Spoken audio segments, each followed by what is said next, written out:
Time வேறு ஆயிடுச்சே. பாப்பா வேறு கிளம்பியிருப்பாளா? ஒரு கால் பண்ணி கன்ஃபர்மேஷன் பண்ணிப்போம். ஹலோ, பாப்பா கிளம்பிட்டியாடி? சரி, ஓகே. நான் இன்னும் ஒரு 10 மினிட்ஸில் வந்துடுவேன். வெயிட் பண்ண, நான் வந்துடுறேன். சரி, உனக்கு வரும்போது ஏதாச்சும் வாங்கி வரணுமாடி? என்னடி வாங்கிட்டு வரணும்? டக்குன்னு சொல்லு.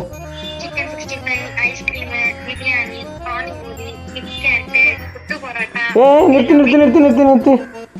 என்னடி, ஒரு பேச்சுக்கு ஏதாச்சும் வாங்கிட்டு வரணும்னா ஒரு சாக்லேட்டு சொல்லலாம், இல்லை வேறு ஏதாச்சும் ஐஸ்கிரீம் அந்த மாதிரி சொல்லலாம். இவ்வளோ லிஸ்ட்டு போடுறியே, புரியல எனக்கு.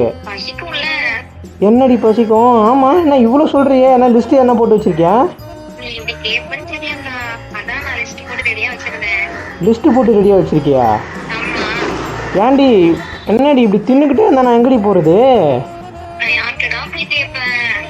சரி சரி சரி, நீ சொல்லு, நான் வாங்கிட்டு வரேன். ஓ, வாட்ஸ்அப்பில் லிஸ்ட்